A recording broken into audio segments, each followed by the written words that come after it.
بسم اللہ الرحمن الرحیم۔ السلام علیکم ورحمۃ اللہ وبرکاتہ۔ امید ہے کہ تمام طلبہ و طالبات خیریت سے ہوں گے۔ آج کی اس ویڈیو میں ہم آپ کے لیے 12ویں جماعت کی اردو کی جو نئی کتاب آئی ہے تو اس کی ایک غزل لے کر آئے ہیں، جس کے شاعر مرزا غالب ہیں، اور غزل کا پہلا جو شعر ہے وہ ہے: دوست غم خواری میں میری سعی فرمائیں گے کیا، زخم کے بھرنے تلک ناخن نہ بڑھ جائیں گے کیا۔ یہ مرزا غالب کی اس کتاب میں دو غزلیں ہیں، اور یہ ان کی پہلی غزل ہے، جس میں آپ کے سامنے تعارف شاعر، مشکل الفاظ اور اعشار کی مکمل تشریح رکھی جائے گی۔ تو چلتے ہیں غزل کے پہلے سٹیپ کی طرف، جس میں تعارف شاعر آپ کے سامنے ہے۔ مرزا غالب اس کے شاعر ہیں۔ نام: مرزا محمد اسد اللہ بیگ خان، آگرہ ہندوستان میں پیدا ہوئے۔ غالب تخلص اور مرزا نوشہ کنیت۔ غالب سے پہلے اردو غزل پرانے انداز و خیالات کی حامل تھی، لیکن آپ نے فلسفہ، سیاست، معاش اور معاشرت جیسے موضوعات کو نئے انداز سے پیش کیا۔ ندرت بیان، تنوع اور رفت خیال ان کی شاعری کا خاصہ ہے۔ آپ کی دیگر کتابوں کے علاوہ دیوان غالب اور کلیات غالب فارسی بہت مشہور ہیں۔ غالب کو آخری مغل بادشاہ بہادر شاہ ظفر نے اپنا استاد مقرر کیا، دبیر الملک، نظام جنگ، نجم الدولہ کے خطابات دیے۔ غزل کے اشعار شروع کرتے ہیں۔ غزل کا پہلا شعر ہے: دوست غم خواری میں میری سعی فرمائیں گے کیا، زخم کے بھرنے تلک ناخن نہ بڑھ جائیں گے کیا۔ حوالہ شاعر ہے کہ یہ شعر مرزا غالب کی غزل سے لیا گیا ہے۔ آپ کو اردو کا فلسفی شاعر کہا جاتا ہے۔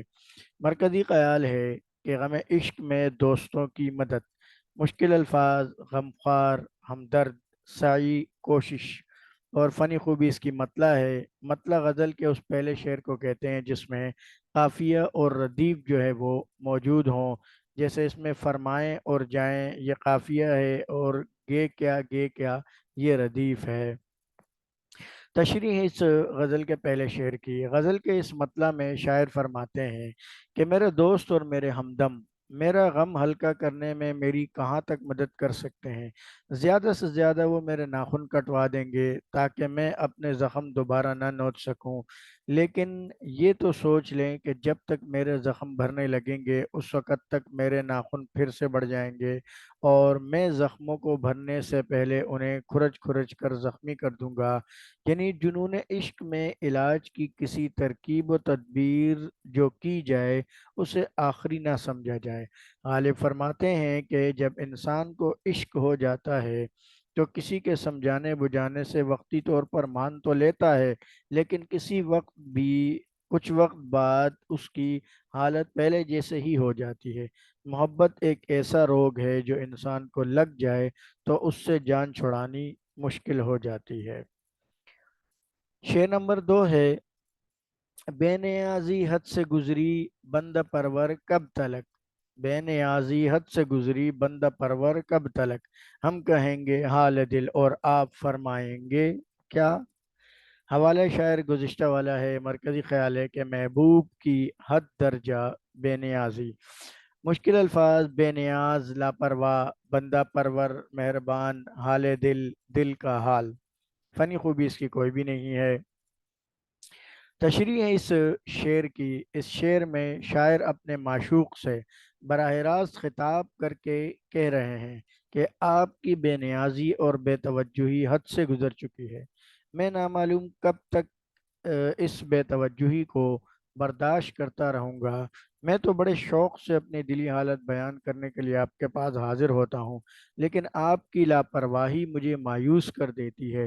شاعر کے کہنے کا مقصد ہے کہ جب آپ کسی کو اپنی درد بری داستان سناتے ہیں اور سننے والا اچانک آپ کو کہے کہ کیا کہا آپ نے، یعنی آپ کی بات اس نے سنی ہی نہیں، اور آپ کی بات کو اس طور پر اس نے آپ کے سامنے پیش کیا کہ گویا وہ سن ہی نہیں رہا تھا، کہ میں نے سنا نہیں، تو آپ کے دلی جذبات کو بہت زیادہ ٹھیس پہنچتی ہے، آپ بہت زیادہ ذہنی طور پر پریشان ہو جاتے ہیں کہ جسے میں اپنے دل کی بات سنانا چاہ رہا تھا وہ اتنی بے توجہی دکھائے گا، مجھے اس کی امید نہیں تھی۔ تو شاعر بھی کچھ اسی کیفیت کا شکار ہیں۔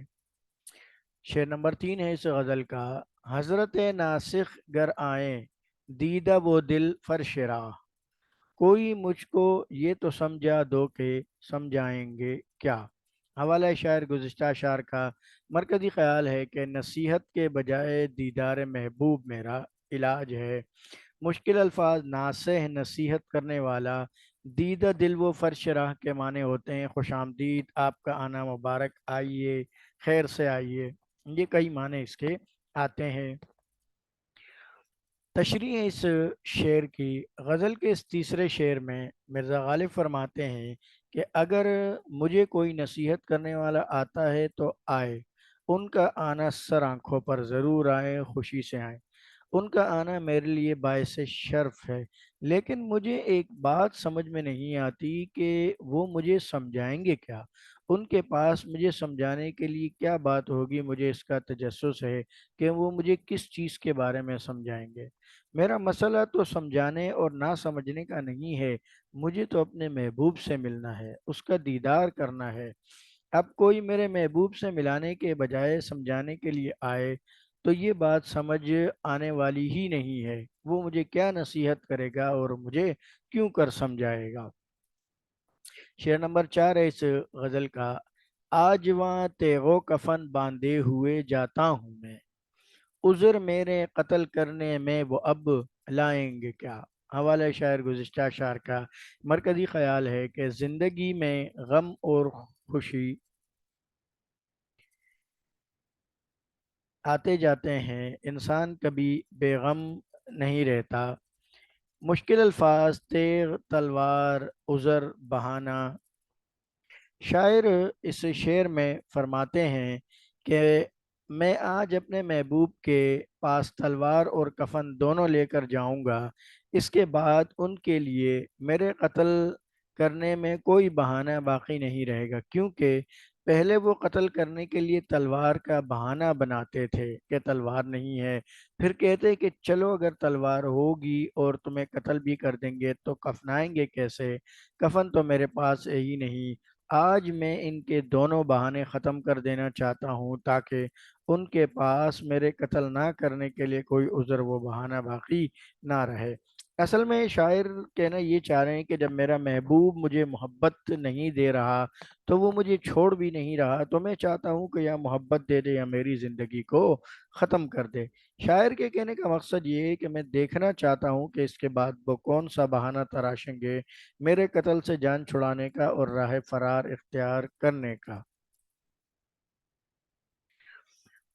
آخری شعر ہے اس غزل کا: ہے اب اس معمورہ میں قحط غم الفت اسد، ہے اس اب معمورہ میں قحط غم الفت اسد، میں ہم نے یہ مانا کہ دلی میں رہیں کھائیں گے کیا۔ مرکزی خیال ہے کہ شہر دلی میں عشق کی قحط یعنی قحط سالی۔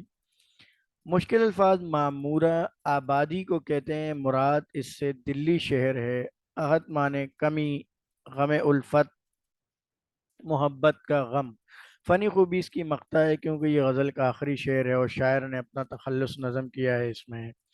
تشریح اس غزل کے آخری شعر کی: اس میں شاعر فرماتے ہیں کہ دلی شہر میں تو اب عشق کا قحط پڑ گیا ہے، ہمارا تو سارا گزارا ہی عشق پر تھا، ہماری زندگی کا گزران ہی عشق کے ذریعے ممکن تھا، لیکن یہاں تو عشق نایاب ہو گیا ہے، اس کے سوا نہ ہمارا گزارا ہے نہ کوئی چارہ۔ اب سوال یہ ہے کہ اس بستی میں اگر ہم رہیں گے تو ہمارا وقت کیسے کٹے گا، ہم کس کے سہارے جئیں گے، ہمیں عشق تو یہاں ملے گا نہیں، اب ہم کیا کریں گے دلی میں رہ کر۔ یہ بات یہاں سمجھ لینی چاہیے کہ کھانے سے مراد یہاں روٹی وغیرہ نہیں ہے، یعنی شاعر نے جو یہ کہا کہ کھائیں گے کیا، تو اس سے روٹی اور دنیا کی یہ کھانے پینے کی چیزیں مراد نہیں ہیں، بلکہ مراد اس سے عشق و محبت ہے کہ دلی میں اس کا قحط پڑ چکا ہے اور ہم تو عشق کے بغیر جی ہی نہیں سکتے۔ یہ تھی مرزا غالب کی کتاب کی پہلی غزل، جو ہم نے آپ کے سامنے مکمل تشریح کے ساتھ رکھ دی۔ امید کرتا ہوں کہ آپ اس کو ضرور فائدہ اٹھائیں گے، اور چینل کو ضرور سبسکرائب کریں تاکہ ہر آنے والی نئی ویڈیو آپ تک پہنچ سکے، اور دوسروں کو بھی ضرور شیئر کریں، کیونکہ آپ کی اور ہماری وجہ سے کسی اور کا فائدہ ہو جائے تو ہماری دنیا اور آخرت اس سے سنور جائے گی۔ دعا میں یاد رکھیے گا۔ اگلی ویڈیو تک کے لیے اجازت دیں۔ اللہ حافظ۔